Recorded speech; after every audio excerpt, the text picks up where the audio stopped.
Banyak yang menganggap bahwa banjir di Kalimantan Selatan disebabkan oleh kerusakan lingkungan alam karena banyaknya lahan gambut dan juga lahan pertambangan. Namun pemerintah menganggap bahwa banjir di Kalimantan Selatan ini adalah karena curah hujan yang sangat tinggi. Akhirnya daerah aliran sungai tidak dapat menampung curah hujan yang sangat tinggi. Untuk itu, pada episode kali ini kita akan bahas secara tuntas sebenarnya apa penyebab utama banjir bandang di Kalimantan Selatan dan apa penanganannya secara lanjut agar nantinya banjir di Kalimantan Selatan ini cepat dapat teratasi. Oleh itu, kita akan saksikan Parlemen Bicara Suara Wakil Rakyat bersama Bapak Rifki Nijami Karsayuda dari fraksi PDIP Perjuangan, Dapil Kalimantan Selatan 1. Tetap di program Parlemen Bicara Suara Wakil Rakyat.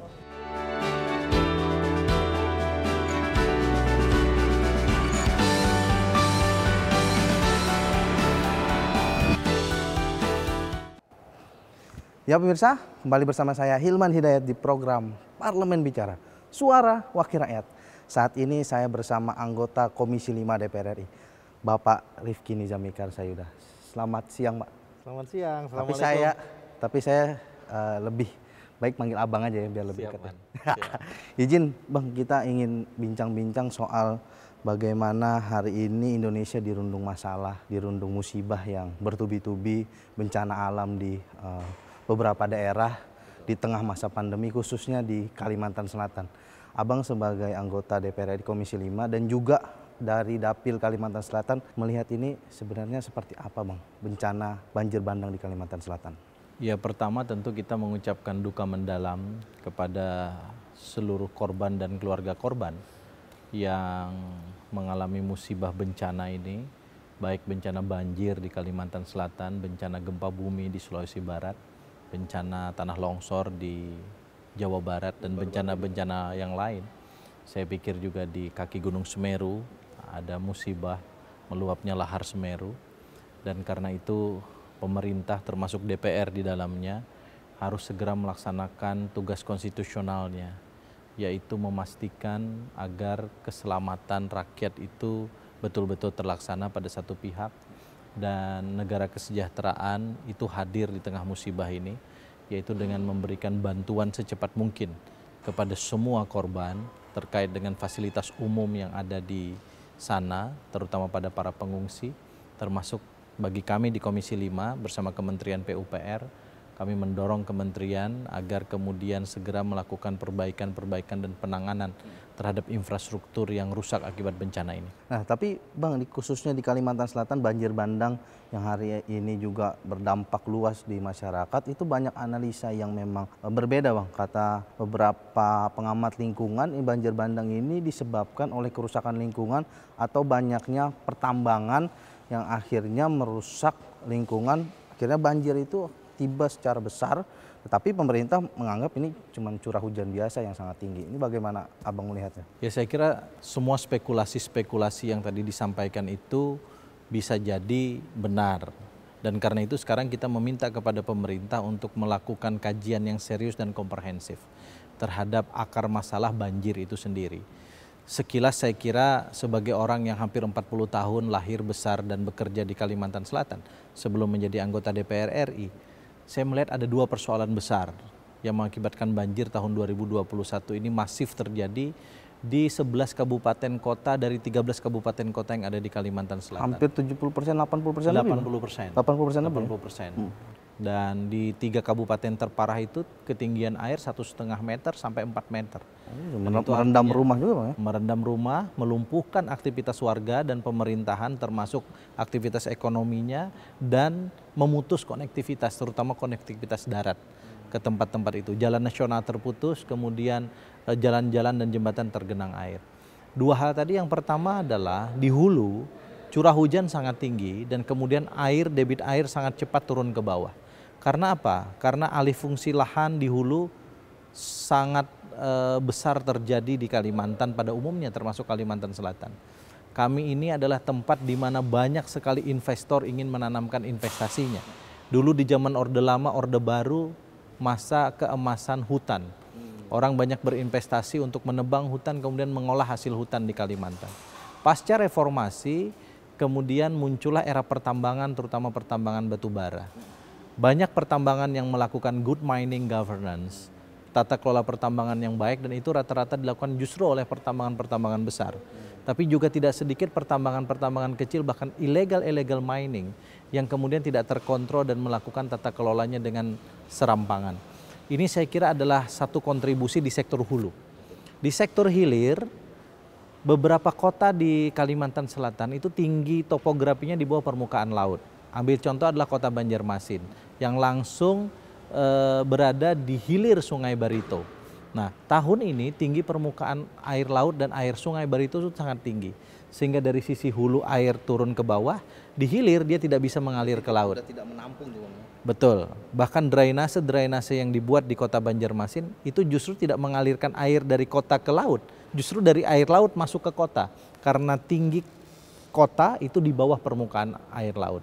Nah, karena itu harus ada rekayasa teknik saya kira ke depan, membuat pintu-pintu air, membuat kemudian pompa air sebagaimana terjadi di banyak kota besar di dunia ini, di mana tinggi tanahnya itu berada di bawah permukaan air laut. Tapi yang menarik kemarin Presiden langsung tinjau langsung ya ke daerah itu, Bang. Betul. Ke daerah banjir ini, apa yang didapat oleh Presiden RI ini sebagai memang instruksi-instruksi yang harus cepat dilakukan oleh Kementerian PUPR itu? Mas Hilman, saya kebetulan mendapat kehormatan mendampingi langsung Pak Presiden pada saat beliau berkunjung ke Kalimantan Selatan, melihat di lapangan apa yang terjadi dalam konteks banjir Kalimantan Selatan ini. Yang pertama tentu Presiden melihat langsung satu kawasan permukiman yang 90% terendam banjir.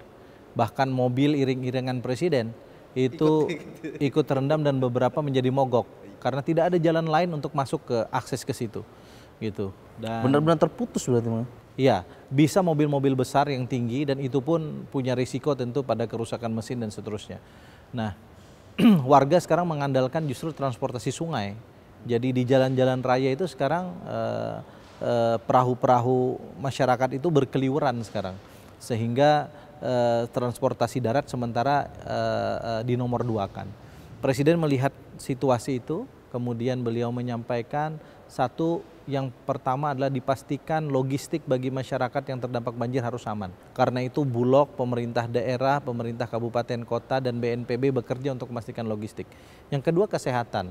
Jangan sampai kemudian persoalan banjir pada satu pihak melahirkan klaster baru COVID-19 yang tentu juga harus kita antisipasi.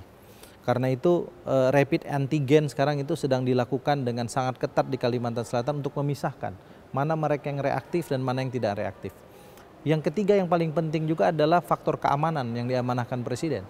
Karena rumah-rumah kosong yang ditinggalkan oleh warga itu dalam beberapa kejadian dijarah oleh pihak-pihak yang tidak bertanggung jawab dan memanfaatkan derita warga ini. Karena itu Polri bahkan TNI ikut turun ke lapangan. Yang keempat yang diamanahkan oleh Presiden adalah konektivitas harus tersambung. Karena ada 2 poros jalan nasional yang terputus akibat erosi tanahnya akibat banjir ini. Dan itu sedang ditangani oleh Kementerian PUPR bersama dengan TNI Angkatan Darat. Berarti memang perlu diapresiasi kinerja Presiden cepat langsung meninjau itu, Bang ya. Tapi Sebagai nanti orang daerah saya sangat senang dan berterima kasih. siap, kita akan lanjutkan pada segmen selanjutnya. Tetap di program Parlemen Bicara, Suara Wakil Rakyat.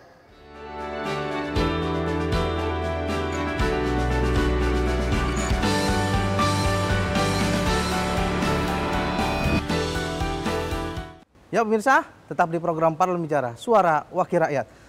Pak, tadi kita sudah sedikit berbincang soal bagaimana hal-hal yang menyebabkan banjir bandang di Kalimantan Selatan. Sebenarnya kalau kinerja dari pemerintah pusat dalam menanggapi banjir yang ada di Kalimantan Selatan ini cukup baik atau masih ada kekurangan yang perlu diperbaiki? Karena kan ini juga di tengah masa pandemi, pemerintah sedang fokus mengurusi COVID-19, tapi juga banyak bencana yang terjadi di Indonesia.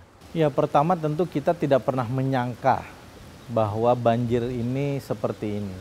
Dalam sejarah Kalimantan Selatan ini kali pertama, memang di sana sering kali terjadi banjir di beberapa tempat, tapi skalanya tidak semasif ini. Karena itu tentu kita semua kaget. Tapi di tengah kekagetan itu saya bersyukur hari Jumat Presiden menyatakan bela sungkawa yang mendalam atas musibah banjir di Kalsel. Jumat malam, Sabtu pagi Panglima TNI bersama Kepala BNPB sudah turun ke Kalimantan Selatan mendistribusikan seluruh bantuan-bantuan untuk kedaruratan. Dan saya kira ini respon yang baik. Hari Minggu, Menteri PUPR Basuki Hadi Mulyono bersama seluruh dirjen hadir ke Kalsel untuk memetakan persoalan keinfrastrukturan. Dan sampai dengan detik ini, seluruh kementerian dan lembaga bekerja sesuai dengan tupoksinya masing-masing untuk Kalimantan Selatan. Dan setahu saya, hal yang serupa juga terjadi di tempat-tempat lain di Indonesia. Karena setelah dari Kalimantan Selatan hari Senin, hari Selasa Presiden mengunjungi Mamuju di Sulawesi Barat. Dan beliau mengatakan kepada saya pada saat itu, karena saya hadir dalam rombongan beliau, bahwa komitmen pemerintah tentu harus menyelamatkan aspek kemanusiaan. COVID tujuannya juga menyelamatkan kesehatan yang ujungnya adalah kemanusiaan. Dan saya kira bencana itu punya frekuensi yang sama pesan dari Presiden untuk melakukan hal-hal tersebut. Tapi sebenarnya kinerja deteksi dini akan terjadinya banjir ini sudah dilakukan belum? Kan karena masyarakat juga banyak yang kaget tiba-tiba banjir datang besar, akhirnya mereka tidak bisa dievakuasi di dalam rumah, ini bagaimana?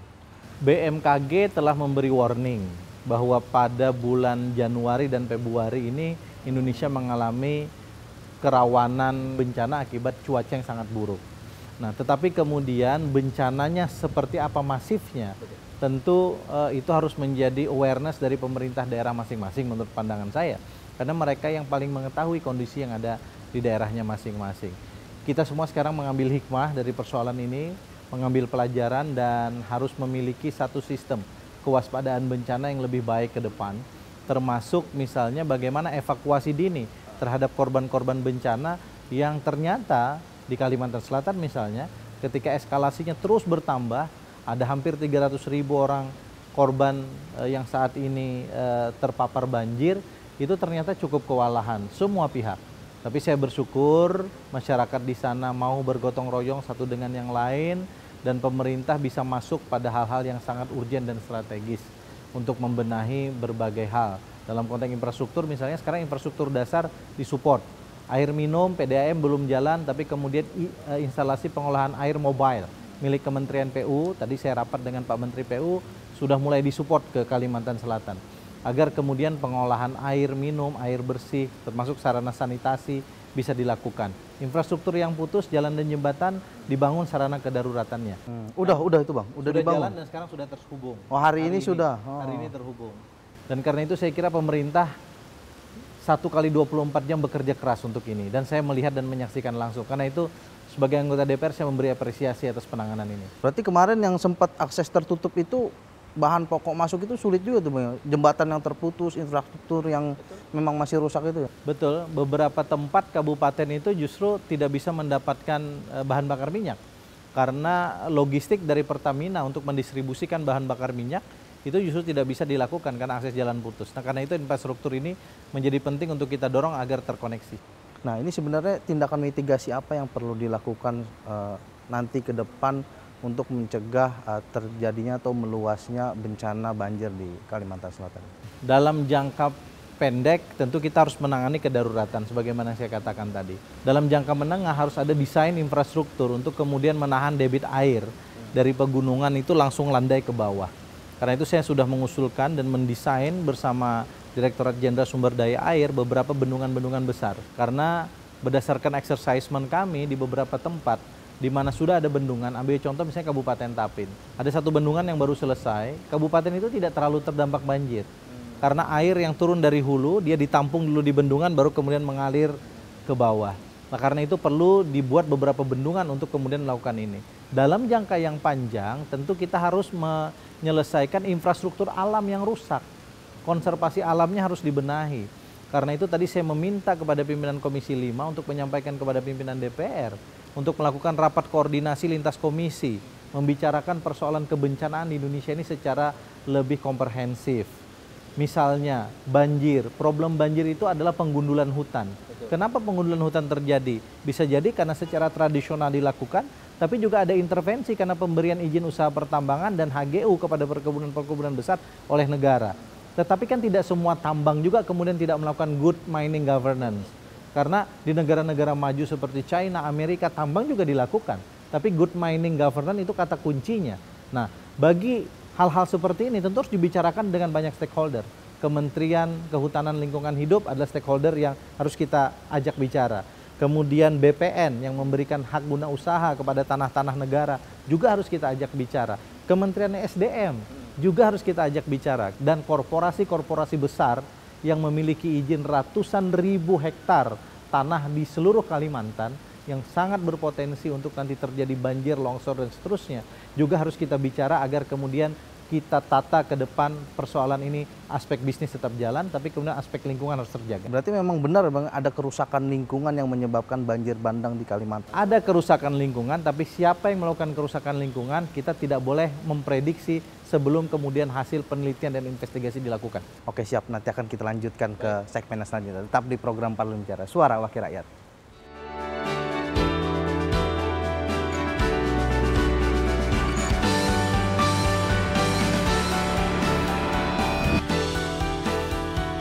Ya pemirsa, masih di program Parlemen Bicara, Suara Wakil Rakyat. Pak, ini kita ada di gedung DPR. Pemandangannya bagus juga nih Pak. Cuaca hari ini Pak, mendung-mendung dikit tapi kita membicarakan hal yang cukup serius Pak. Nah ini kembali lagi bagaimana banjir di Kalsel ini sebenarnya nanti upaya yang akan dilakukan oleh Komisi 5 sendiri untuk memitigasi atau mencegah nantinya semakin meluasnya atau terjadi banjir dadakan lagi ini seperti apa? Rekomendasi rapat kerja kami hari ini dengan Menteri PUPR itu salah satunya adalah akan mengusulkan kepada pimpinan DPR untuk melakukan rapat bersama dengan beberapa komisi yang lain terkait dengan penanganan bencana di Indonesia sebagaimana yang saya katakan sebelumnya. Dan karena itu menurut pandangan kami ini penting untuk diinisiasi oleh DPR dari gedung ini karena jutaan rakyat di Republik ini sekarang sedang berharap dari apa yang sedang kami kerjakan untuk memberikan bukan hanya penanganan kedaruratan, tapi kemudian penanganan jangka panjang agar kemudian bencana ini tidak terus-menerus terjadi di Indonesia yang kemudian menistakan banyak sekali korban, baik itu korban nyawa maupun korban harta benda dan yang lain-lain.